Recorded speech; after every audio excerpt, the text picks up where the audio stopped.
Let's get started. Let's do that. Welcome to the second episode of our new podcast, Mental Minds. I'm Colin, and alongside me is Daniel. Today we have our first guest. If you live in Groningen, you may know him as your friendly neighborhood curry provider, or just as a really cool guy, or both. He came from India to the Netherlands to study a master's in business administration, and alongside his studies, founded CurryMe out of his kitchen, which he's been running with his partners, Max and Moritz, for the past couple of years. He's also had other ventures along in the past, so he has quite something to say about entrepreneurship, which is our subject today. Most importantly, he's a great person, and in my opinion, is certain to have an interesting path, which we will soon discover. Today's guest, Fahd Rayees. Welcome. Fahd, Hey, what's up, welcome guys? to the podcast. Excited to be here. Very Nice, excited to be here. good. Is it the first time that you're on a podcast? Interestingly enough, one of the ventures that I was doing, I was training to be a podcast host. So it's interesting now to suddenly sit on the other side. So, Okay. Interesting. you could say it's sort of my first podcast of being a guest. So Yeah.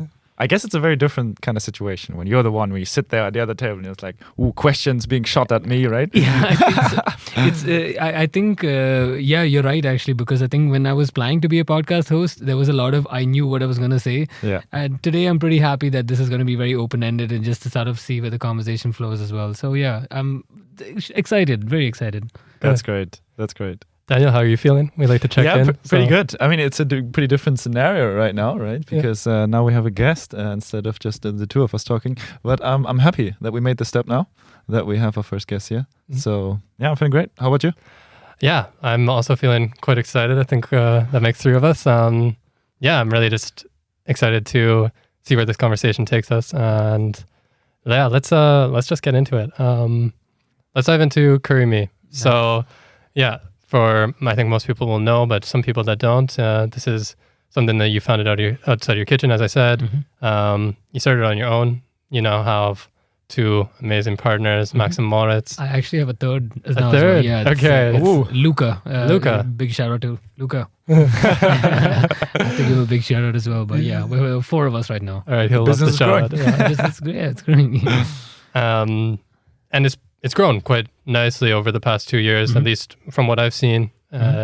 Started really quite small, only 10 to 15 orders, and from now it's up to 50-ish, or so how many orders? I think when I first started out, when I was only doing deliveries once a week, my first ever time I did deliveries, I did 6 deliveries. And so just to show the growth, right now we do twice a week. So in a week now we do overall about 90. So wow. So it's not, I think it's a good growth, bit of growth, yeah. Definitely. 15 Great. minutes. Yeah. What was the source of inspiration when you started? Why curry? How did you get into that? So I think the sort of source or inspiration for this started off almost in 2017. So it was around the time when I was doing my bachelor's in England. Obviously it was a very interesting time because my final year started 2016 to 17. Which is when Brexit happened. So it was a very, very curious time because across that 1 year, I remember sending out close to 120 applications out. No one was responding. Nothing was really happening. And around that time, my family used to travel to England also fairly often. So there was a potential opportunity for them to sort of invest in this particular brand over there and bring them into Oman, which was this peri peri chicken brand. Me and my family very, very interested in peri peri chicken. So so while I was in England, actually after I graduated, I spent about 3 to 4 months working with this particular brand. I was working in the kitchen. I just took out and the main idea being that I was there to learn and understand how the kitchen was run. So I worked a variety of roles from the back kitchen to the front kitchen, making salads, preparing burgers and stuff like that. And when I moved back to Oman, the plan was to obviously bring that brand over, but we hadn't finalized the deal completely. And about 3 months of lots of back and forth, it eventually completely broke down, the negotiations between them and trying to bring them down. So when that sort of collapsed, and I didn't really have much to do in Oman at that point in time. I was just living at home with my family. And I told my parents that it's not necessarily, as comfortable as it is living home, there's only so much you can learn and grow from it. So I made it a point that I wanted to move to India, which some people saw as a sort of a backward step because most Indian families tend to always try to leave India. Yeah. So I took the step of going back into India and working with Zomato, which is a search and discovery platform for restaurants. So I worked with them for about a year and a half, still with having that fire in my belly of like, I do want to run my own restaurant-related chain. I was on the verge of starting another restaurant-related thing in India just before moving here. And then, I moved over here to do my master's. So when I turned up here, within the first month of turning up here, my mother came to visit me as well. And both of us came to the very quick conclusion that generally eating out here is very shit. To put it plainly. Just to put it very plainly, it's too expensive, nothing really worth your money. And I had my mother over for a week, staying with me, about a week to 10 days. And I call that was my curry boot camp. So it was 7 days of rice 3 times a day. I put on a lot of weight, but learned a lot about her recipes and stuff like that. And so, it just sort of like started off from there. And like I told you, when I first started off, I did 6 orders and now it's grown quite a bit. Not too bad. Yeah, so your intention formed fairly quickly, I have to say, right? Like 1 month here and you're realizing, okay, this is lacking some serious curry here. And 3-month boot camp, that's not too bad. The boot camp was, I also think maybe it was to do with my experience with Zomato, because the first thing I did when I got here was that I opened up Uber Eats, I opened up Thais Besorgd, and the first thing I did was I started looking at restaurants, and within the first few days, I already know like the sort of different bits of data that I'm looking out for, like the average cost of 2 people, how convenient it is to get the food delivered to you, how much time it takes. So I started looking at all those things within the first few days of being here. And then, just sort of took it from there. So, it was, within a week I realized the food was shit. And then from that point onwards, it was all about let's try to create something better. And so were you, coming to Groningen, were you open to something outside of a restaurant business? Or were you thinking, okay, no, I'm going to find the gap in Groningen in the restaurant business? Or because you seem, for as long as I've known you, someone that's very driven and obviously wants your own thank you. startup, right? So how was that for you coming to Groningen? I think it was, I'd like to say it was a bit of like a happy coincidence. Like, so I think one of the first things they taught us in our entrepreneurship course is that entrepreneurs are either creating opportunities or finding opportunities. So, in one sense, I think when I turned up to Groningen, I was fortunate that I reached a place where I don't think generally eating out was that affordable or accessible. And and also I think it was just a combination of the two things, knowing that, the fact that there was this opportunity to create something, and also I would say I already had that drive within me that I wanted to create something as well. So I would say it was like a coincidence between the two. Mm-hmm. Yeah, but you were already having that mindset of like looking out for these opportunities. Yeah, exactly, pretty much. Yeah, so I would say, I already had the mindset sort of like coming into it as well. So definitely. Yeah, especially since this was not the first startup that you did, right? No, we'll get into that a little later. But let's stick with CurryMe for now. Mm-hmm. So you got the idea, you had the boot camp, and so you got the business going. First 6 people coming and wanting to have food from you. All right. Since then, quite a lot has happened, right? So what were the difficulties along the path of growing that business? So I think the first thing that probably actually, when my mother herself was here, I think the first thing that I was trying to get a hold of was what obviously my experience in a kitchen is still very, very limited. I still see myself as someone who knows how to manage and understand different like modules that can be applied to different scenarios and contexts. So I think the first thing was just learning to understand how the kitchen sort of works. So because I'm doing this out of a home kitchen, I'm still very limited by my space that I have available to me, as opposed to like an industrial style kitchen. So it was first thing was to learn how to use the space as much as possible. So it involves rigorous cleaning while I'm cooking as well. So right now I have it in my whole system where I clean up to this point. Once I hit this point, then I clean everything from top to bottom. And then I continue the cooking as well. So while the cooking sort of continues on the hobs, I make sure everything else is sort of cleaned up. So I would say that was one of the first challenges I had. And I think as is the case with any small business, it was the stages of scaling up. Like, how do I scale up? How do I make more happen? So I would say the scaling up was a little bit more challenging because initially it was just me running it by myself. So it was about how much I can do at most by myself. So I think I was able to calculate that just me running it all by myself, I could do about 25 orders once a week, cooking once a week as well. And yeah, obviously when I kept hitting that mark of 25, then it's like, okay, now that I know I can do this 25, I need to look at the next stage. So that was a little challenging as well because I didn't know. I think at that point is when I started to realize I need more hands on deck. It's not, I can't just do it myself. And fortunately, the two people who I hung out with the most, which was Max and Moritz, were also my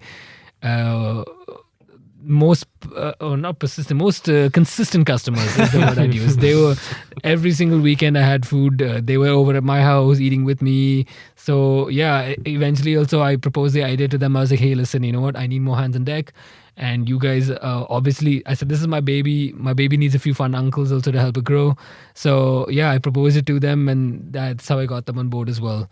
I would say the other main challenge is also trying to figure out who to sort of like collaborate with and who to like grow with.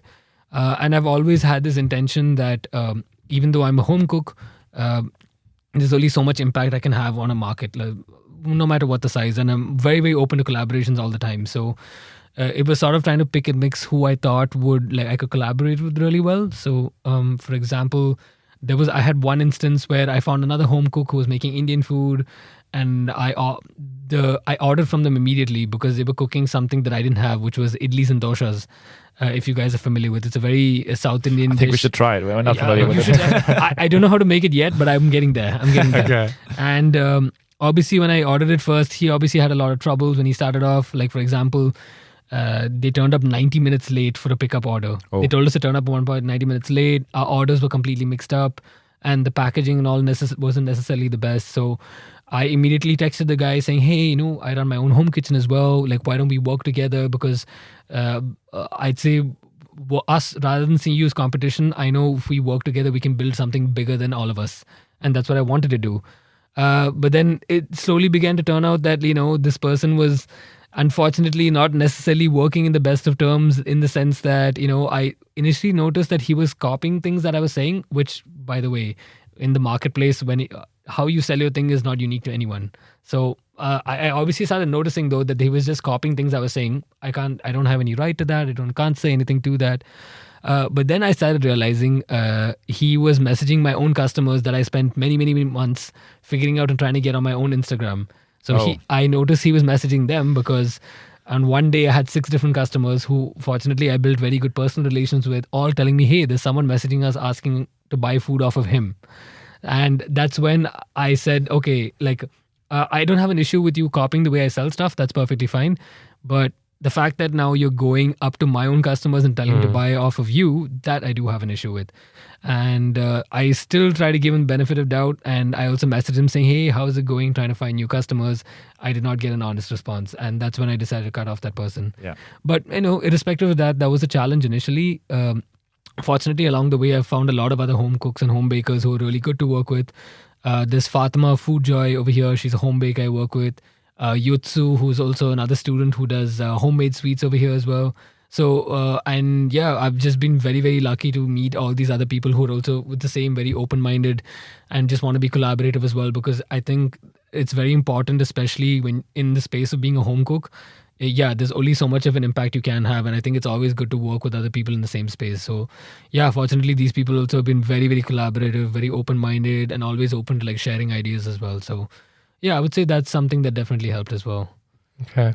And so you've touched a lot about collaboration there. And I'm curious about because this was, as you mentioned, just your baby. Mm-hmm. You needed some uncles. Yeah. You've now got 3 partners. Yeah. And how long were you working on it just by yourself? I think when I was just working by myself, it was roughly almost a year, I think. Yeah, okay. It was almost a year. It was just me by myself. So how do you find now this before and after, the contrast between it being your personal project and now it's a team building? Mm-hmm. What do you like? What do you dislike about this when you compare these two kind of maybe phases of CurryMe? I mean, I think as is the case, and maybe most entrepreneurs will say that I wish I could work with a team full of me's, but that doesn't necessarily happen. But but I think that's the most important thing to sort of understand is, yeah, different people work in different ways. So I think the pros are what I had, like when I was just by myself, because sort of in a weird way, because the responsibility was on me, I knew what I had to do, how to do it, and how to get it done. And so I would say that was one big pro of having it at that point in time. Another pro also at that point in time was all the flexibility of the whole idea of me cooking only once a week on the weekends was on me and my schedule. So it was pretty easy in that sense to plan it around and stuff. Be like, oh, like, this weekend I'm busy, so I will not cook. So yeah, I would say obviously the cons were that because the responsibility, everything was on me. It did mean that, there were some days where I was really, really pushed back with lots of my things that I had to do and stuff like that. So I would say that was a major con. But again, if I had to weigh out the pros and cons, I'm forever grateful for the fact that I got my partners on board as well, because the pros that I have with this is that we obviously, in terms of work, it's really easy now to assign multiple tasks to multiple people, and that immediately makes a big difference as well, because I think also it's one of the most difficult things probably for me as a person, because I keep saying I'm a bit of a control freak, was actually letting go of some things. And I think actually, honestly, that's the best way to sort of go about it as well. And I think it's very important to understand the argument for why I like to keep control of things is to maintain the quality, show things are done in one particular way. But I think you obviously achieve a lot more by letting go of things. So one of the biggest pros has been with these boys has been about how much more we can achieve. Like, each person now sort of has their own tasks, and every time we have a weekly meetings, we just have to have catch ups on that. But yeah, I would say the cons also to having a team is, again, I think there's an emphasis on me now on communicating things clearly as well. So obviously if something's not communicated clearly, then maybe something isn't done necessarily exactly the way it needs to be done. But I believe that actually taught me more about learning how to deal with people a bit better with regards to work. So I think one of the most important things I've learned through that con was understanding what makes someone work, and sort of applying that as well as much as possible, understanding how to make that person at least, or get the best performance out of that person as well. So yeah, I would say the con, it's all about trying to make it your pro as well. So yeah, I would say eventually I learned how to use it to my own advantage. Yeah, I think that's an important point. I think because you started out with Max and Moritz just as friends, right? And now you're also business partners for quite a while now. I was interested in the fact of how did it actually change your relationship to them, right? Because it's a different thing, right? Just having curry together, just in the beginning, just cooking together, and now you're having this proper business.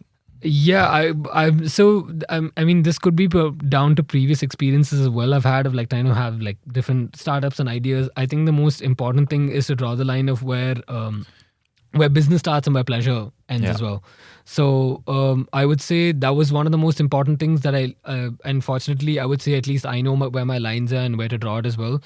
I mean, that's not saying also that I've been able to clearly distinguish it. There have been times that it gets a little muddy and you're not able to see as clearly as you want to.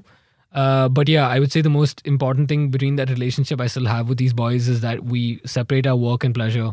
And I think that definitely helps a lot. Like, for example, we know the times when we just want to hang out and not talk about work. And we know the times also when we have to work as well. So just to give you an example as well, this Saturday, because it's sort of the end of the quarter and we have a lot of other things to tie up, we're supposed to have our quarterly meeting, but I've made it a part of our meetings that one part of the meeting is just work, and then the second half of it has to be that we just hang out with each other, because that's how this all started, and it's important for us to remember why we did that. And so yeah, I'm really looking forward to having a day of just hanging out with these guys. Actually, it's happening on Saturday, and I'm just really looking forward to sitting in my living room, playing some PlayStation, eating some food, and cooking some curry. That goes without saying. That's the first order of business always. But it's nice to know that we're also doing these sort of things as well. So yeah, it's nice. Yeah, very important, I think, to maintain that. And I think especially when the business gets very successful quickly, I think people quickly lose sight of it and then look back and it's like, okay, maybe we should have paid more attention to actually our relationships with each other instead of just the business, right? Yeah. Talking about businesses, as we said, this is not your first business. So, but how does it feel this time different from your past ventures? What are some similarities? What are some differences? So I would say the most important thing from the past ventures is there are lots of times I think when I get to situations where I say, okay, this is exactly like a previous context or something that I've been a part of. I would say the similarities. Obviously, everyone has this argument of when you're working, you either work for a company or you start your own thing. You either work for yourself or you work for someone else. And out of all the little projects I've done, I've always, and I think it goes without saying, you always enjoy working for yourself more than anyone else. So I'd say the similarities that I've had with all these projects is obviously finding people who are as excited about the same project as you are, and just being able to share a space with like-minded people. It's great. It's great that everyone's on the same page. We can talk about things. Almost like forming not almost, my social circle now is also these boys as well. So the similarities I would say, like with also previous projects, is I think one thing I do like about maybe the startup or starting your own startup mentality is that with regards to maybe responsibilities and stuff, there's never a like, my duty is to be the HR manager, so I'm only going to focus on HR. I like the fact that everyone is open to putting themselves in any different task, even though it's not necessarily specified to them. But obviously going forward, it's important, I think, to clearly define each person's role.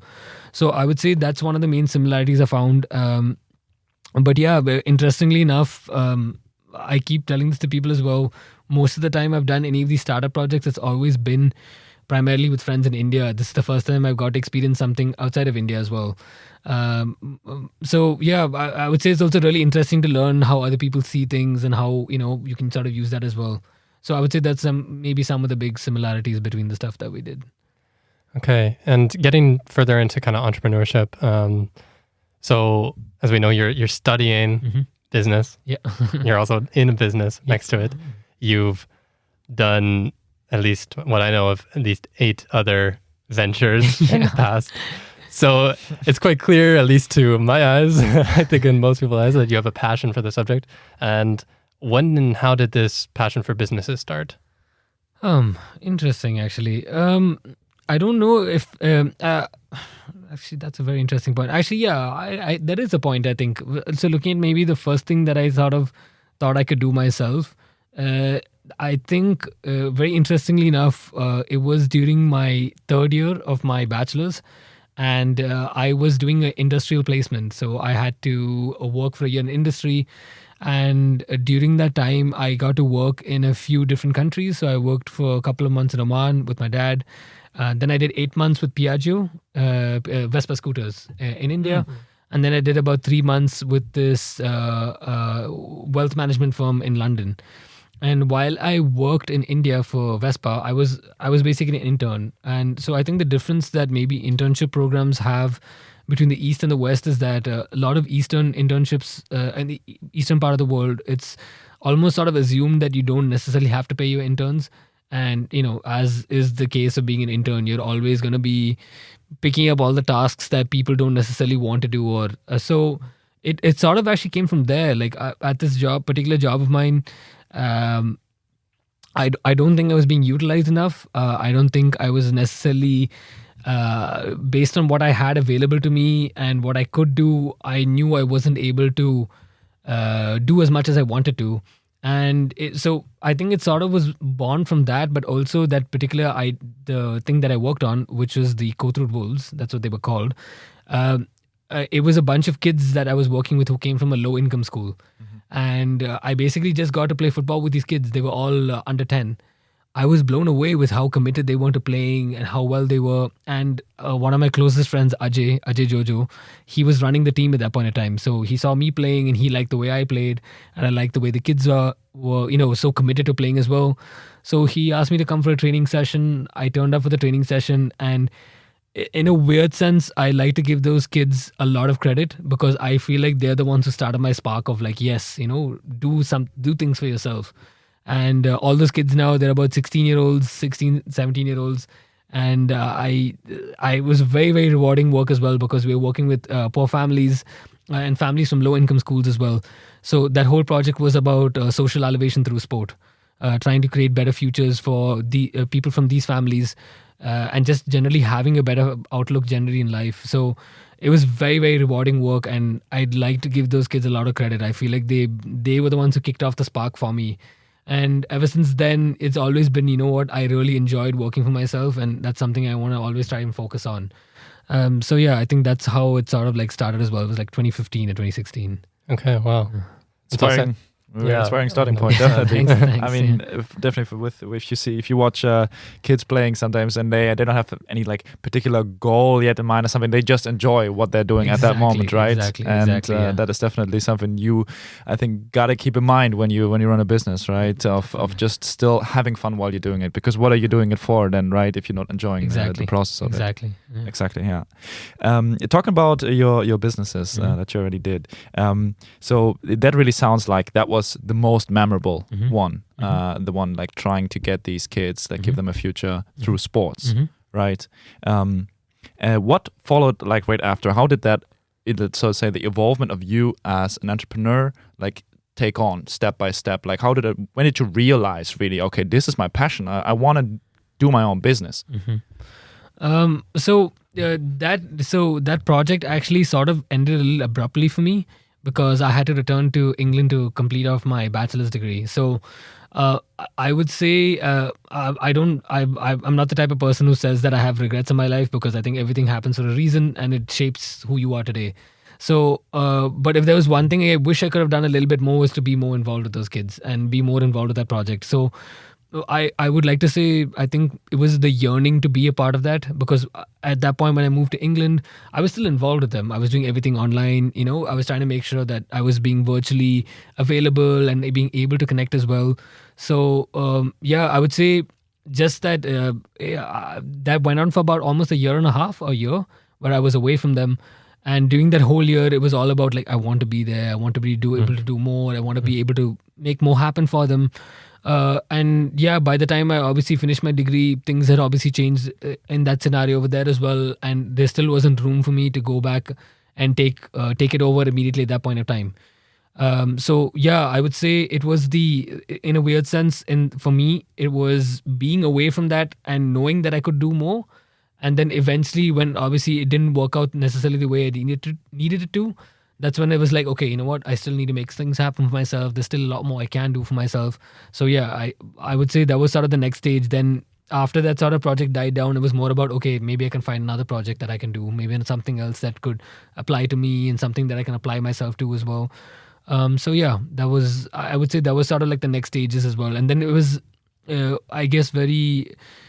unknowingly, I was always like scanning and looking for new things to like put myself into, and it reached a point where I was in Bangalore in India, which is like the startup capital of the world, I think, at one point. So every like fourth person had their own startup. So most of the time, every time I saw someone, I was like, "Oh, you have an idea? Oh, let's discuss it a little bit more. Let's talk about how we can take it further." So yeah, I would say that's sort of how it like went to, and I ended up with CurryMe as well over here. So you spent quite some time there over there in Bangalore, or did I understand correctly? In Bangalore, it was about 18 months. That's quite a while. Yeah. It was about 18 months, but like, yeah, I did spend a lot of my 18 months there just looking also for other interesting ideas and options as well. So yeah. I find it really interesting, something that you said, what happened, your kind of fate that happened with this venture with the kids playing football, because I think it almost speaks to that in business, some things are just out of your control, and some things happen that you can't have any role in. It's just luck. That luck plays a huge role in success or, failure or your role in a specific business. Do you still see that today? How do you view that? Yeah, I think success, what lots of people, what obviously when you look at it from just a general person who sees success, they're like, you know what, I'm really happy they made it to this and they did all those things. But I do believe at the end of the day, success is a combination of like hard work and good luck. Sometimes you create your own luck. There's no denying that. But yes, I do believe that it is, luck does play a major part in it as well. And yeah, I think going ahead in life also, I've realized now, and the most important thing also, I think for me to be at this stage and things happening for me at this point of time was primarily due with the fact that also I did fail lots of other times. I think every single time I failed, it was something that I learned, which I do apply almost every single day. I feel like as well while I'm working here. Let's get into that. Like, what is it that you learned from all of these failures? What were some lessons that you took away? So the social elevation through sport, that project which was called the Co Through Rules, the main thing I learned about was trying to create something sustainable for them and for me. So yeah, obviously working in that type of a space where it's all about helping other people and stuff, I completely forgot about myself and the fact that I also need to be able to sustain and look after myself. So I wasn't at any point in a stage where I was 100% independent and looking after myself. I was still taking help and support from my parents. And I would say that was one of the biggest things I learned out of that, which is a very weird thing to say, because you'd assume when someone gets into entrepreneurship and business, it's about making money for yourself. But I went through this route of like social elevation, so I didn't necessarily ever think about myself, which was one of the biggest mistakes I made. And then the other projects as well that I went through. There was another project where I was trying to be the podcast host, which I told you guys about. For that one, I think it was more to do with just poor organization. So the fact that, having clear-cut communication, because I was working on that virtually as well. I was here, my friends who were working on it were in India. So I think that communication became one thing that's now very drilled into me as well, making sure you're stating things clearly, how you want it to be done and all those things. It might take you an extra 15 seconds to maybe spell something out, but I believe those 15 seconds save about another 5 minutes of extra work as well. So I think if you measure it that way, that's something that's actually really, really, it translates into eventually you can start doing a lot more things. And then, other projects about like just to do with my own planning of stuff. For example, when I wanted to start my own restaurant venture just before coming over here, that I already knew I was leaving India, but I still thought I could make it happen. So, we literally got up to the point where we found someone who was renting out a kitchen space. And the only thing we had to do was sign a few papers and start it off. And then I obviously ended up here. And it was just this open-ended conversation that never got closed. And I realized that was poor planning on my part as well, because I overcommitted to something when I couldn't have committed to it. So yeah, it's just little lessons like this, I think, that I've begun to understand and apply a little bit more better. And so one thing I'm really curious about, almost from a personal perspective even, is, especially with entrepreneurs, is their opinions around failure, to kind of give you, because this is something that I kind of struggle with, I would say personally. I think I'm very bad in the face of failure. Mm-hmm. And I have a really funny anecdote to kind of illustrate this. Because I was once working a job, this was when I was studying engineering, mm-hmm. and I was working an internship where I was working with the computer simulation quite often. Mm-hmm. And it was the most minimal form of failure, because I was just trying to get this code working. And it was pretty much just tweaking and then running it. The running would take about an hour. Mm-hmm. And every single time I get an error message, mm-hmm. not working. And I redo it, tweak something else, just consistently. Mm-hmm. And this cut deep for me. Just even having a computer program almost really tell me you failed or to reject me. Mm-hmm. This I found really difficult to even take in over the course of, my internship. It wasn't even my, baby. It wasn't my kind of idea, so to say.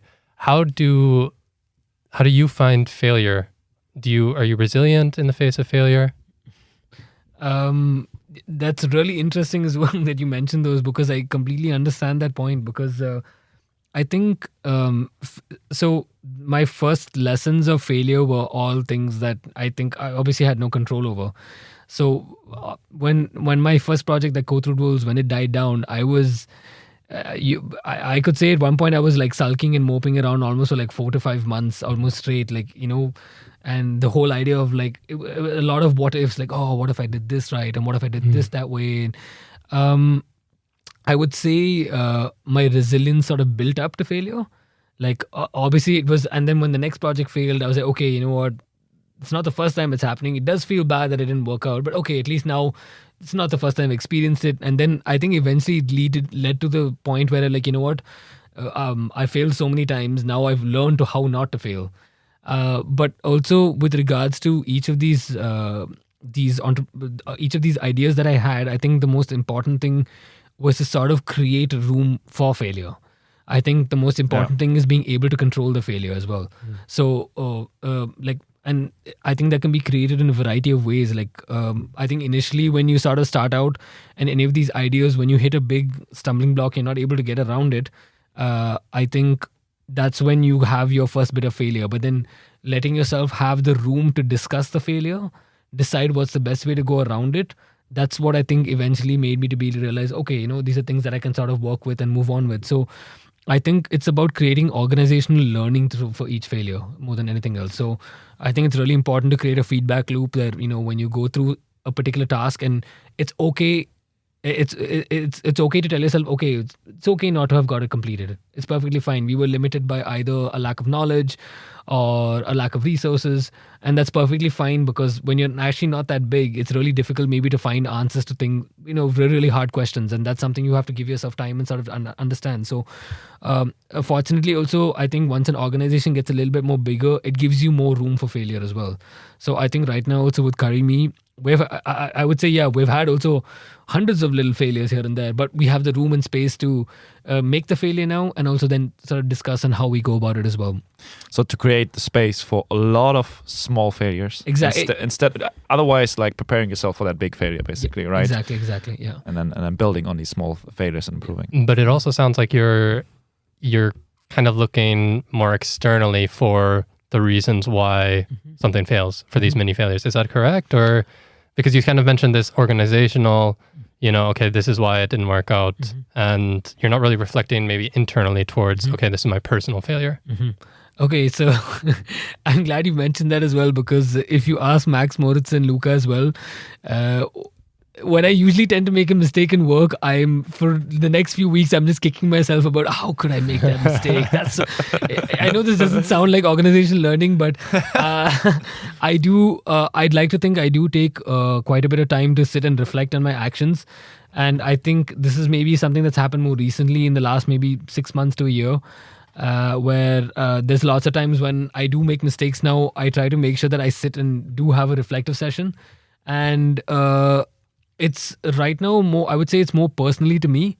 But yes, when we do make mistakes, like for example, I think with CurryMe, I can very confidently say every single time I've delivered food, the food has been up to mark except once. And that one time still haunts me to this day.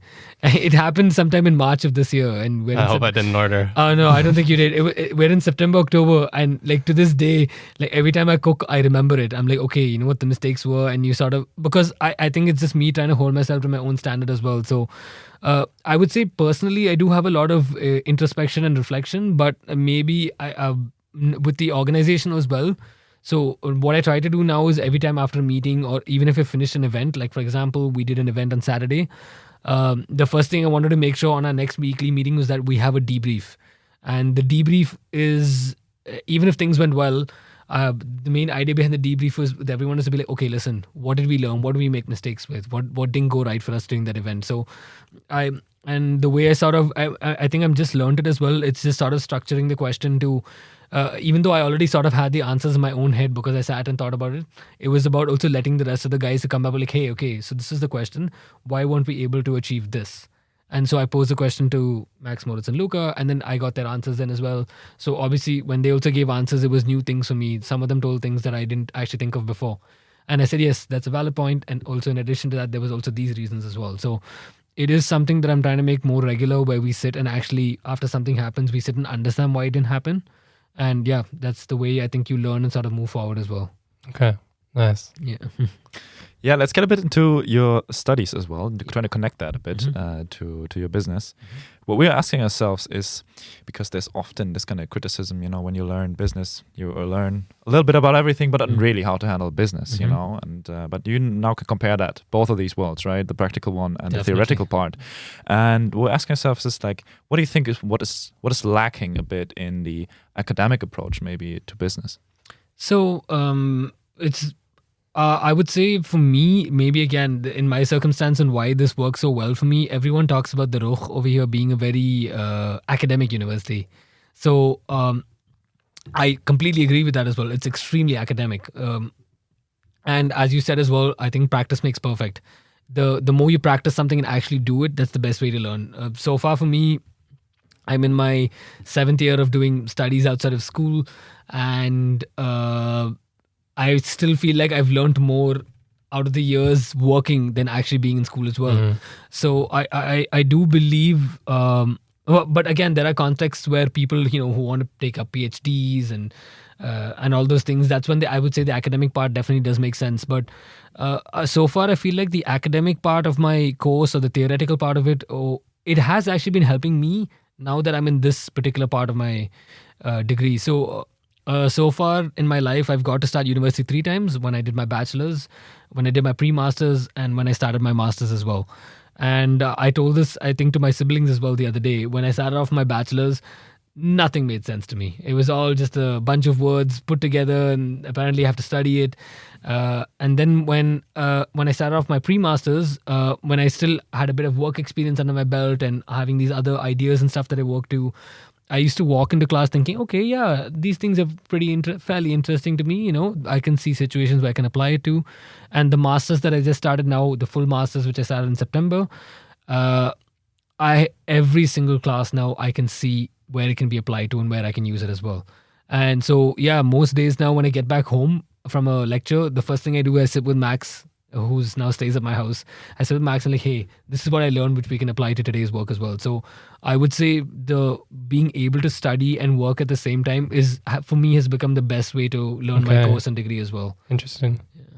I wouldn't have expected that. To be honest, because we keep hearing that kind of criticism, right? That it's just a bit disconnected from the practical world, especially at a research university, So it's great to hear that you can actually apply. So I would say the disconnect. So like, for example, where the primary bit of disconnect comes, like, so for example, if a particular concept has been taught in this one class, I know how to apply that concept immediately to my own, to my business and my context. But sometimes maybe with how deep they go into understanding of it, that's when maybe it starts disconnecting from the real world. Because, so for example, one of my studies was, which was entrepreneurship. The course is called Entrepreneurship, and we had a meta-analysis on the definitions of entrepreneurship across the last 300 years. And so if you think about it's literally analyzing what people thought about entrepreneurship across the last 300 or so years. And not even halfway through reading the abstract of that article, I was like, what is this? Yeah. I do not understand why I'm studying this and at what point I could possibly use this into me. So there are a lot of things. I would say all the concepts and stuff on a very surface level, they're good to apply immediately because I'm able to see the application for it as well. But if you have to go into the deeper analysis and stuff, then it starts getting a little ridiculous and not necessarily very practical as well. Yeah. doesn't sound like it either. It just sounds like a nightmare reading that paper, I must say. Yet you could probably find a supervisor for that for a PhD. Yeah. Definitely find a supervisor for this, I'm sure. Yeah, but was there any particular concept or theory even that just was sticking with you over all of those years, basically, that you really find yourself applying over and over again, where you feel like this is definitely something I took away from class and could really apply it to business? So one of the first few things, I think, at least with this course, what stuck with me was, so again, the same course at entrepreneurship. This is the pro and con of that. One of the pros of it is they sort of were describing what type of entrepreneurs are there and what entrepreneurs have to look out for when they start off. So one of the most applicable things I had was the course taught me the checklist that every entrepreneur has to do before they start their venture. So it's about sourcing your resources, making sure there's a market for it, and all these other different things. So things like that sort of apply to me. And one of the other interesting things that same course sort of mentioned was talking about the do's and don'ts of when you first start off in your own entrepreneurial idea. So for example, it's nice to give friends and family free food or free items, but don't do it because you don't know where to draw the line. So, I mean, don't get me wrong. My friends and family get all the best deals from CurryMe from me, but I always make sure that, I'm actually making sure they pay something for it rather than give nothing for it, because at the end of the day, if you don't value yourself, nobody else will value you as well. So that was one of the most important things. It was one of the most important things I learned from that course as well.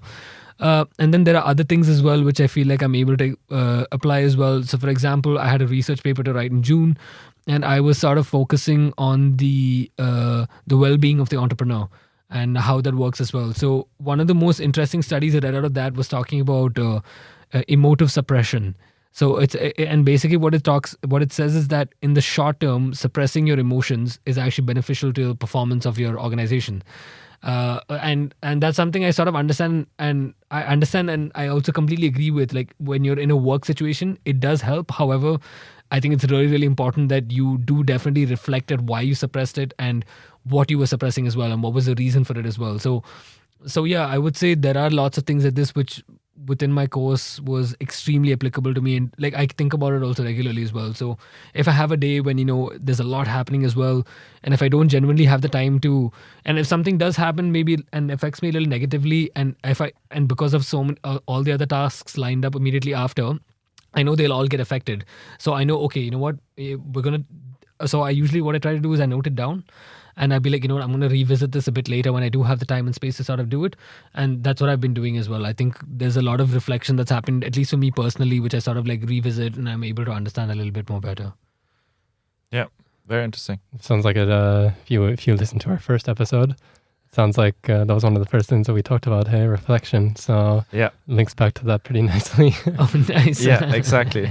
But while you're still going for it, while you're still working to not let that take over and become rumination and hold you back actually from action, right? Yeah, pretty much. And yet take the time out to sit back and be like the debriefing sessions you were talking about, really like what could have gone better, how can we improve this, but systematically, right?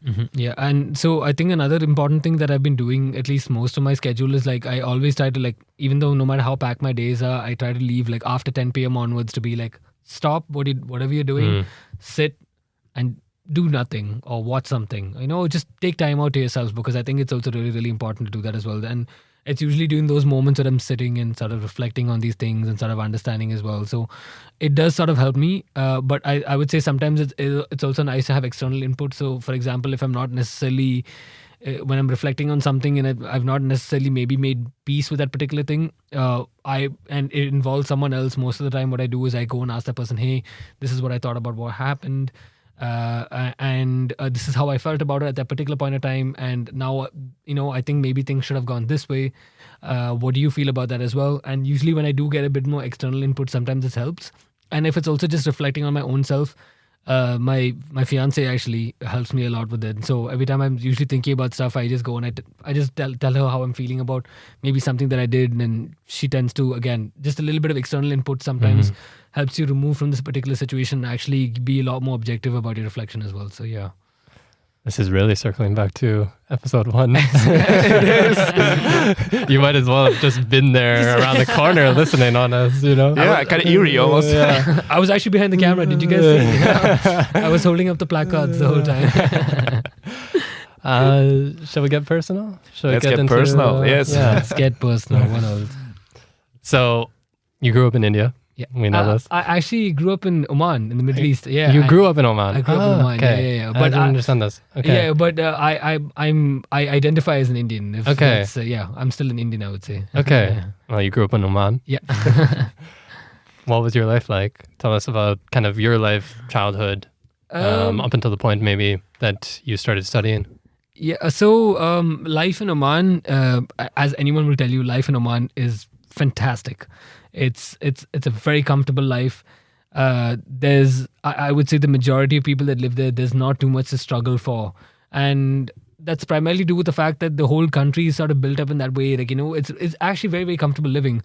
But for me personally, that's what I wanted to sort of break away from, because there's only so much you can learn in a comfortable environment, and I think it's really important to put yourself in uncomfortable situations as well. So, for example, moving back to India was considered as some people consider it not necessarily a step forward, but rather a step backward. But I knew that was exactly what I wanted to do. So yeah, sort of coming back to how I was like brought up and what life was like in Oman. So my parents, being Indians, they moved to Oman due to work opportunities and stuff like that. So most of the Middle Eastern countries, they do have a very large expat population. And I think at probably to this point as well, I believe Indians were the largest expat population that's based in the Middle East. It might be Bangladeshis now, but I'm not too sure. But because there are so many Indians over there, I like my whole life over there, even though I was born and brought up in Oman. Like I told you, I identify as an Indian because I went to an Indian school. I had Indian friends, Indian teachers. I have an Indian passport. And life was so comfortable there that you could, and I'm very embarrassed to admit this, but even though I spent almost 18 to 19 years of my life in Oman, I don't know a lot of conversational Arabic. which I would say that I'm very embarrassed to admit that. But that's purely down to the fact that you could live a life without having to actually even learn the local language as well. And that to live a very comfortable life as well. So, I think growing up as well, especially going to an Indian school, I would say, again, leaving that Indian system of education as well to come to the West, like in England, and do my master's and my bachelor's and then my master's here in the Netherlands.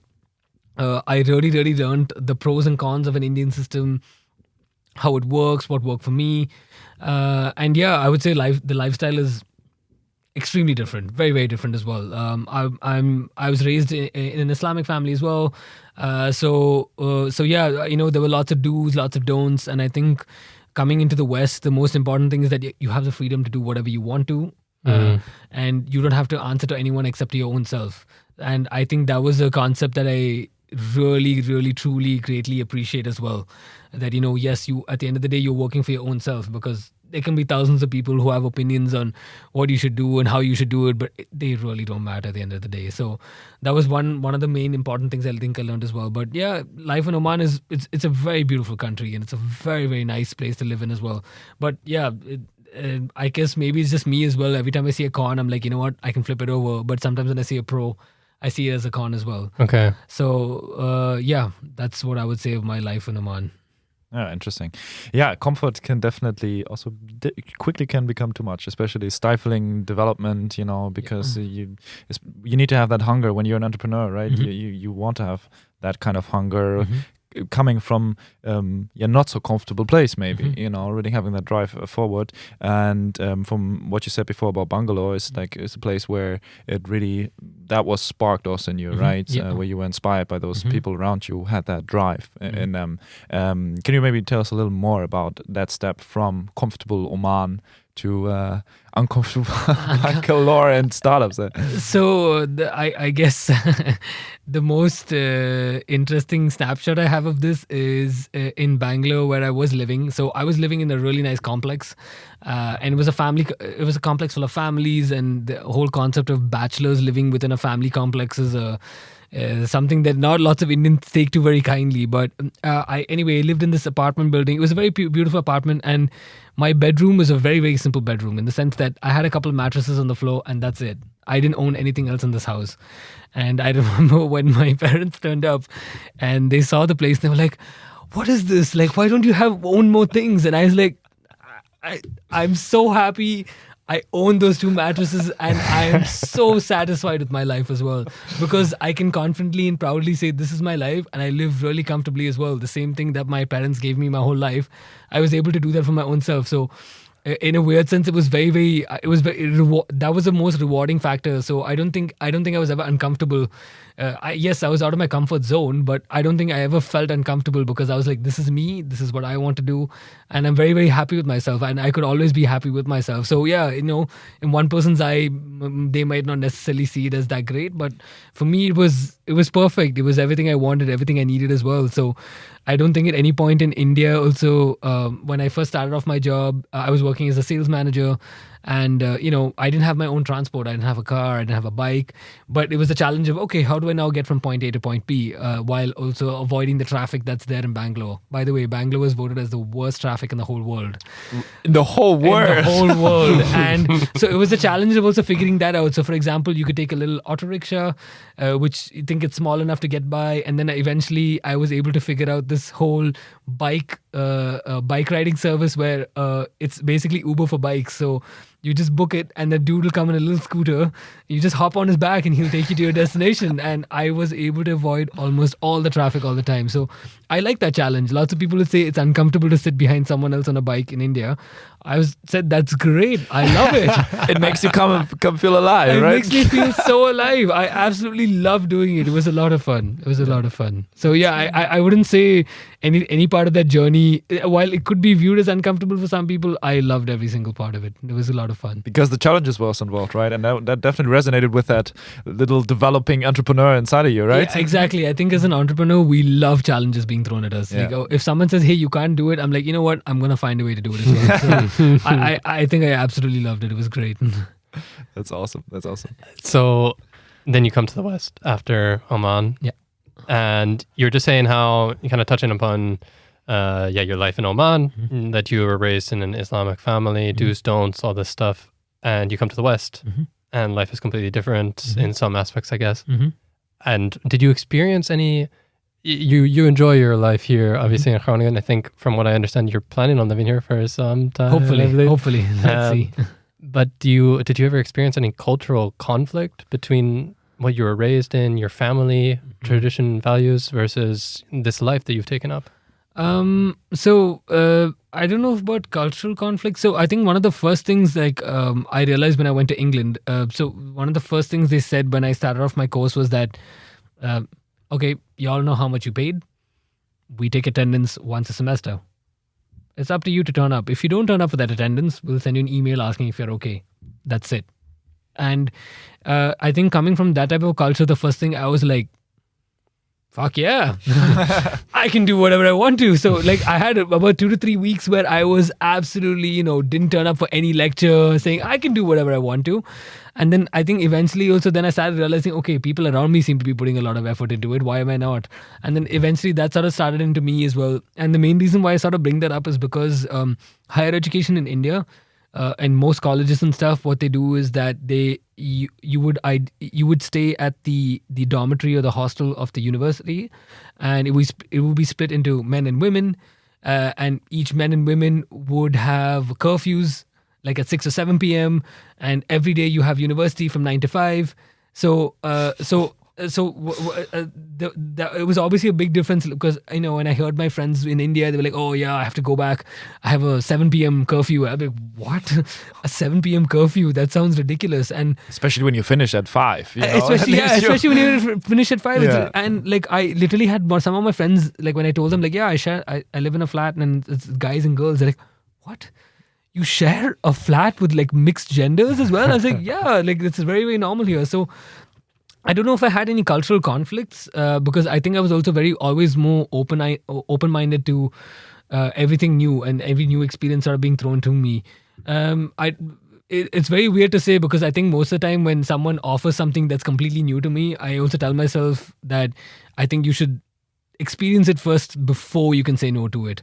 So I think it's always, and I would say fortunately because of that in my life, I've had lots of really, really, really, really interesting experience and life-enriching experiences, we could call them. And I think that's why I don't necessarily found a lot of cultural conflicts because I was still also able to maintain, I think I was able to identify the things that are important to me and sort of stick with that as well. So, I don't think it ever reached a point where, it got very, very difficult for me. I mean, there were obviously moments and stuff where I felt that, this isn't home. And I would say homesickness could be something maybe that could be considered as a cultural conflict. But I also think that's, for me, it's always to do with the food not being great. So, so that's why you made your own restaurant. Yeah, exactly. So, I would say in England and also over here sometimes, whenever I do have where I'm like, oh man, if people just ate better here, I would 100% feel like I was at home and stuff. But I also know, I think there's a certain degree or percentage of how uncomfortable you are going to be at the place, and it's about how you use that to your own advantage as well. So yeah, I wouldn't say there was any outright or outwardly cultural conflict because I think I also learned very early on for you and your own beliefs, I think you don't have to enforce it on anyone else. It's just between you and yourself. So I don't think there was at any point where I had anyone else also conflicting with my own beliefs as well. Yeah, but when you arrived here and came here literally for the first time, still there must have been something that was sticking out where you were like, whoa, this is quite different, right? Is anything coming to mind there? I keep telling, I tell this to my friends back home. I think the thing that stood out to me most when I first arrived here was how nice the immigration officers were to me. Because I can't tell you, as a man of color who has an Arabic name, almost everywhere I fly, most of the time I get questioned pretty hard. And there was the one thing I keep telling people as well. When I first landed here in Amsterdam, it was my first time in the Netherlands as well. I think as I got out to immigration, literally the immigration officer opened up my passport. He's like, "What are you here for?" I said, "I'm here to study." And then he asked, where are you going to study? I said, in Groningen. And he's like, it's Groningen. And then he's like, is it your first time in the Netherlands? I said, yes. He just stamped my passport. He's like, you're going to have a great time. And he gave me the passport. That's And awesome. Nice. that is such a different experience for me from any other immigration officer in any other part of the world. So You're already preparing for like a 1-hour interview. yeah, I'm not even joking. I had all my documents, like, Yeah. I started out in order as well. I knew, I was also like, while standing in the queue, I was like, okay, if you ask for this, I'll have to throw this document. If you ask for this, I'll give him this document.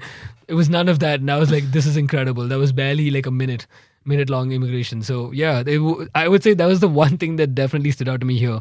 But I think because maybe I did my bachelor's in England as well, I found lots of similarities between the two experiences. So I don't think maybe the other things really stood out to me. I was just like, yeah, this is the nice, comfortable space that I'm sort of back into. So yeah. But when you were coming to England then, like making that first step? Yeah. So fortunately for me, my family growing up, my parents are very active travelers. So I fortunately got That's to travel. nice. So even when I went to England, it wasn't my first time there. Yeah. It was, I think, maybe my fourth or possibly even wow. my fifth time as well. So there was nothing that really stood out to me apart from the fact that, I think the one thing that maybe parts of the world that they do over here, which we don't necessarily do too much of the East, is the preservation of things.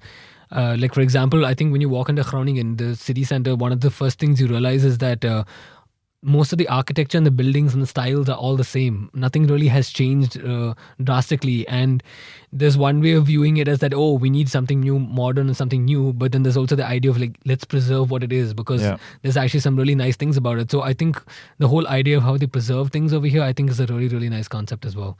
And you don't see that in the East. It's like, all right, it's old. Let's rather like tear it down and Yeah, build and something new. I think also that's also lots to do with maybe because there are developing economies there as well, Yeah. as opposed to developed over here. So I think with the developing economy, it's always like, yeah, we're growing into something new.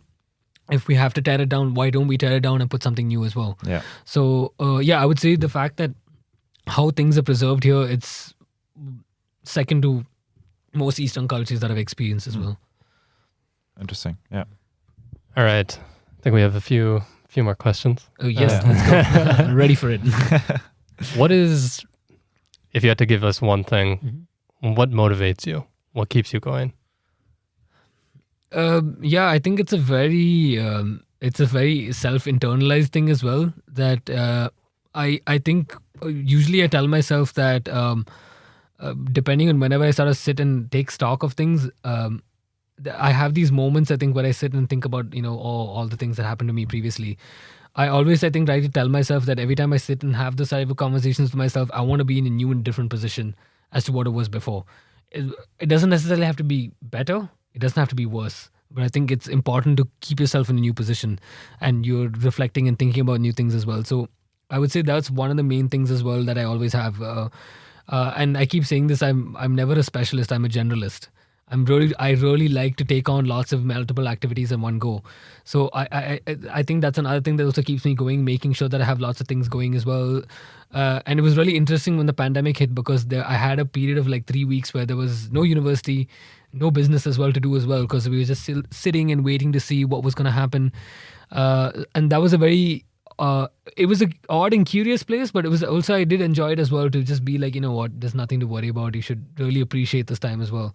But yeah, I think it is the idea behind that, I want to achieve as many little things as possible, as opposed to, one giant goal. So, and I think that keeps me going quite often.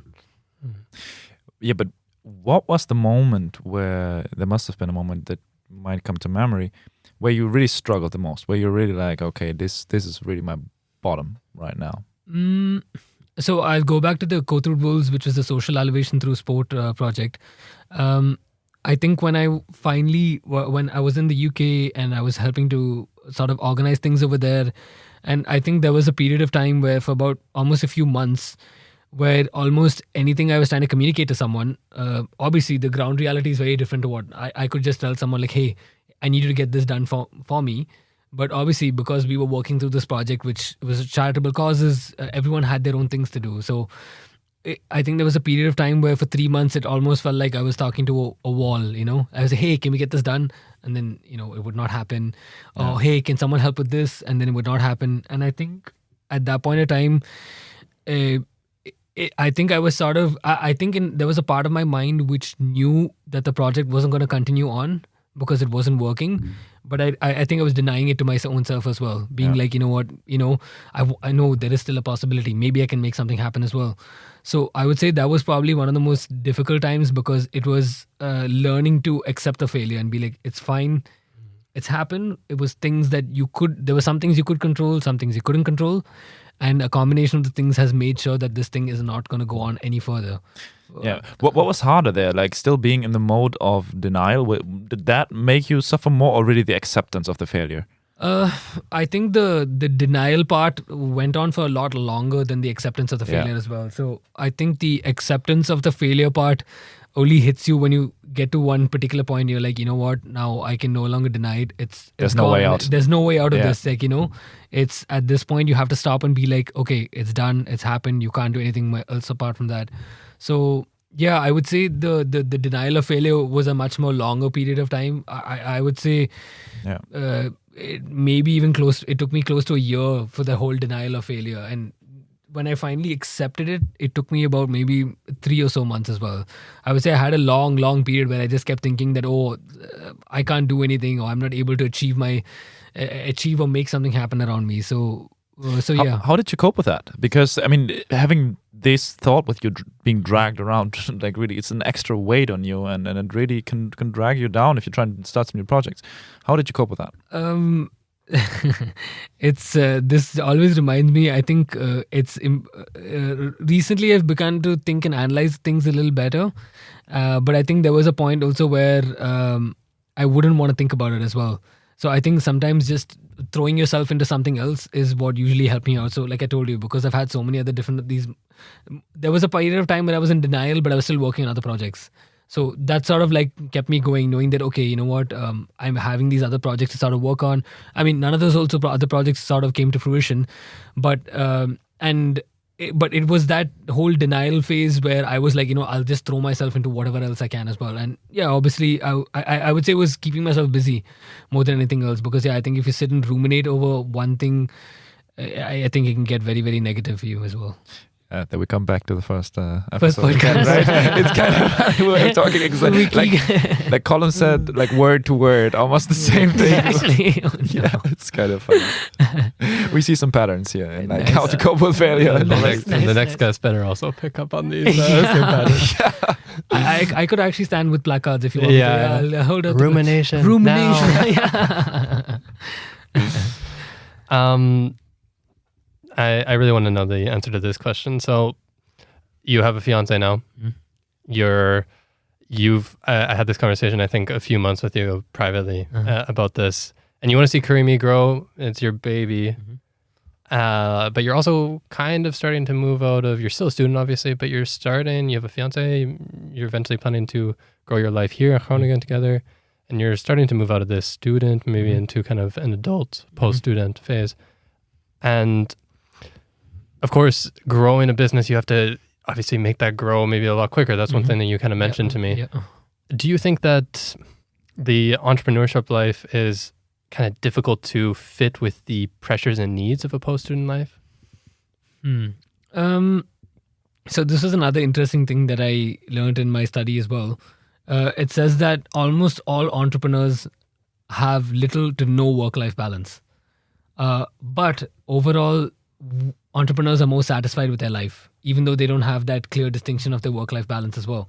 So I do believe,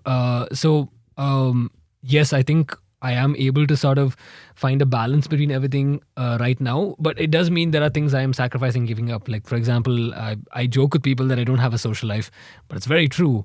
I actually genuinely do not have a social life at this point in time, but I'm still able to, because I immediately identified it, I'm obviously able to make up for it. Like, for example, I know for a fact that the people I work with and study with, they're all people I actually like hanging out with as well. So I think with all these people, I make sure that I'm having a bit of a social life as well. Like I told you, for work, at least I'm separating it. For my studies as well, the people I study with, I'm able to, I know when we're doing assignments and working and stuff, and also when we need to take some time off and relax as well. So Yeah, I think that's how I'm sort of like finding the balance to it. I wouldn't say I'm finding a balance, but there are moments when I'm able to identify that, okay, you know what, maybe I just need to relax it a little bit. And I think I'm giving it to myself as well. But do you think it's, as you kind of go forward, do you think it's the pressure is going to become easier, or is it going to be larger? So this is another interesting thing as well. I jokingly always tell people I plan work around chilling out. Okay. I plan my work schedules around when I'm going to relax as well. So I think because I sort of maintain that, like, and now that I know I have the drive sort of attached to me as well, I know for a fact that it's always going to be important for me, or it's important for me to always make sure that I'm taking time off to myself. So I do expect it to increase. I do expect it to get a lot more intense, but I guess my fiance could tell you as well, no matter how busy I am, sometimes I'll just stop. I'll just send her a message being like, hey, I was thinking about you. Just want to say I'm really grateful for you as well. And then I'll jump back into the work as well. And I think maybe sometimes I do understand, I'm able to identify when things are really, I have lots of work, and sort of just to stop, take a moment, appreciate where you are, because like I told you as well, this is a different position as to what you were maybe a few days ago, a week ago, a month ago, even a year ago as well. So, and this is exactly what I sort of wanted as well. So I feel like I take a lot of appreciation with the challenges that sort of come along as well. So I am expecting it to increase. I'm expecting the pressure to sort of increase as well, but I also very confident that I have the balance to sort of maintain it as well. I mean, time will only tell also if I'm found the balance or not, but I think it's also very important to have a good support system around you as well. So yeah, my friends are also my colleagues. And yeah, I also think I have a very open line of communication with my fiance where we discuss everything that happens as well. So I know I have these support systems also for me to look out for me in case also things go bad as well. Yeah, now already talking about the future. How do you see yourself personally developing there in the future? Do you have any kind of roadmap in your mind, and how also does CurryMe tie into this? So this is actually interesting that you brought this up, because about a couple of months or so ago, being someone who's not from the European Union or also over here, one of the main important things for me, which is my goal to like sort of live here, live in this part of the world, is for me to get a visa. So about a couple of months or so ago, also I told the boys I'm working with, like, hey, of course, right now, now we have a set deadline. We have 365 days till when I graduate, and by the time I graduate, CurryMe has to have been able to have achieved all these goals that we've set out for it. Yeah. But if it doesn't happen, it doesn't mean CurryMe has failed, but I have to keep my options open as well. So I've started also like applying for jobs as well on the side, with the idea that if a job gives me the security of having a visa to stay here, and also just to be able to, another very important goal for me is also to get my fiance to come and live here with me. So if a job is able to give me that in the immediate short term, that's something that I would pick up, but it doesn't mean I would stop CurryMe. It would mean I maybe cut back on CurryMe to make it run once a week on the weekends, depending on where my job is as well. The intention is still there that CurryMe has to be my focus, and it's the thing that I want to, but it does mean that I have to keep myself open as well to these other options as well, because that was also one of the mistakes I think I made when I was younger. For example, the whole social elevation through sport project, I didn't have any other options. Yeah. I did not open any other door, because I said, this is what I want, this is what I want to do. But by not opening a single option to myself, I basically sort of screwed my own self as well. So I know for a fact that it's sometimes even like, one of my partners also raised like, hey, it seems really counterproductive that you're planning for something that's not within the business. I said, it does sound and seem like that, but this is actually better planned than what I was in a situation before. Like, just to know that I have my options available to me as well, and I'm able to, it gives me more flexibility as well, because I know for a fact that I'm not 100% dependent on just one idea, and it's sort of also throwing my eggs into many baskets as well. So very interesting. It's a bit counterintuitive, I suppose, for most people, because you could also make the other case for, all right, you have to go all in, to really to be invested, to really deliver the performance, right? But that is definitely some takeaway, right? Some insight that you gained over time, where you found for yourself at least that is definitely not true, that's not the way to go, to, as you said, to rather put your eggs in different baskets, right? Yeah, because I mean, I can still say this with quite a bit of confidence as well. I guess my partners can reconfirm it, but I don't think I've taken my foot off the pedal for CurryMe. It's every time any work is done there, I've always been there, made sure I'm getting the work stuff done as well. So yeah, I just know that I have to manage my time better. So like, why CurryMe, the time for CurryMe doesn't cut down, but I have to figure out where I can include a little bit more time to like start applying for other jobs and stuff like that as well. Yeah. Okay. So not having to pull the handbrake after all. Exactly. Yeah. So Yeah. everything still is running the way it has. I don't think anything has been greatly affected. Yeah. Nice. This is also something that we kind of want to, whoever we have as our guest, we obviously, depending on their expertise or what their subject is, we will modify the question. But we want to know specifically, from your perspective as an entrepreneur, what advice one piece of advice would you give to someone like you were at one point, just beginning their life in entrepreneurship? I could give we ask the tough questions here. I feel like you could do a 1 to 1.5 hour podcast on it. Yeah. Definitely I could tell them. Maybe for round 2 one day. I can't think of any one piece of advice, but I guess the one thing I could tell is that persevere. It's a roadblock is never the end. It just means that there are new doors open to you that you can always open up and explore as well. And yeah, I think it's always important to it's difficult to sometimes sit with one thing and put 100% of your focus on it, but it's always important to remember that it's not just one locked door. There's hundreds of other doors around you that you just have to sometimes stop and just look around and just understand that it's there around you. So yeah, I guess to any young entrepreneur, I would say persevere. Your perseverance will pay off. Sometimes not directly and immediately in the ways you want it to happen, but it will eventually happen for you. Interesting. Yeah. If you only wait long enough.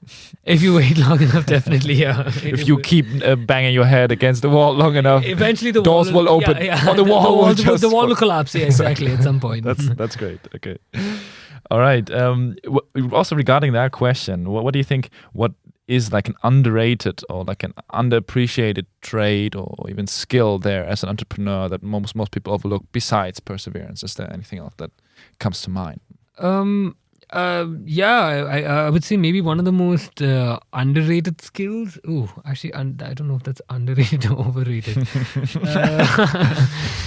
So I think one of the things that the skill I would say that greatly helps me almost in any aspect of my life right now is that the moment any problem now, even so my personal life or any other part of my life, at no point have I ever felt defeated by it. I'm like, you know what? There's a solution to this. I'm going to figure it out as well. So it can be something as simple as, I'm not able to clean my kitchen to, I need to figure out the most comfortable way for me to live and live a comfortable life. It can be something as complex as that as well. And I would say that skill has, it's a very underrated skill in the sense that I don't think lots of people think you can apply those things to other parts of your life. They think it's usually only in your business you can do it. I think it's something you can apply to almost anything you do in your life. It does mean sometimes, I would say what the con to that is that sometimes I seem a little over analytical about maybe something that doesn't necessarily need that much effort, but I still think it's a great skill to always have as well. Yeah, that's great. So should we ask the last? Go ahead. The last deep question. Ooh, let's go. What gives you your life meaning in your eyes?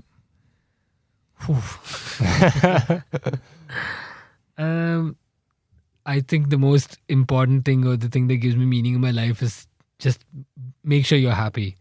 I think if you wake up every morning saying that I'm going to do things and make sure things to make myself happy, I think that's the biggest bit of meaning. That's what gives my life meaning every single day. Whether it be eat something that I like or do things that I want to or talk to the people that you like as well. I think that's the one thing that gives me meaning every single day.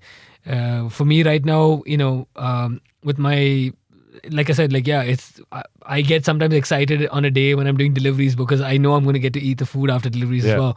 And that excites me so much. Like just having to wake up and I get excited to the point where I am like, you know what, I'm cool. Okay, so if you want to eat a lot of food, it's best not to leave your stomach empty. So I very tactically plan my day out, like in the morning, just a bit of fruits, get the energy going, and I'm super pumped up to cook the food. So I'd say that's how food plays its part into me. And then, I know it's going to make me happy as well. So at times when I feel a little bit hungry, I'm like, you know what? there's some great food coming in a bit. So it's okay to feel a little bit of hunger as well. So yeah, I think you should always focus on making yourself happy, and I think everything else suddenly starts making sense in your life as well. Yeah. So I think you should always focus on making yourself happy. Very interesting. Okay. Awesome. Yeah. All right. So yeah, Fahd, thanks so much. We've gotten personal. We've gotten into business and everything. We've left the most important question, of course, for last. How can our listeners get a delicious curry from you? Go ahead and plug your stuff. Yeah, so you should check it out. Go to curryme.nl. If you're here in Groningen, that's where we do our deliveries. All information should be available there, or you can check us out on Instagram as well. We're curryme_nl. We do deliveries twice a week on Saturdays and Wednesdays. We announce our menus 2 days in advance to each day as well. So yeah, that's how you can find our curries. Nice. That's great. That's Many awesome. more satisfied customers to come. Yes. Everyone should go I and have a CurryMe curry. Yeah. Thank you very much for coming on this podcast. Wow, it's Thank been you a so pleasure. much. Thank you guys for Yeah. having me. I think what you guys are doing are great, and I hope you get lots more guests who come and share like this. I feel very happy that I was able to share something as well. Thank you. That's So, awesome. yeah. That's Thank awesome. you. So maybe then see you for round 2 one day. Eh? Oh, for round 2. Shouldn't rule it out. Do we Exactly. have a trailer or something for it? Ta-da. We'll build up to it. Exactly. All right. Yeah, thank you for listening to our second episode. And yeah, stay tuned. There's more episodes coming. And till next time. Till next time.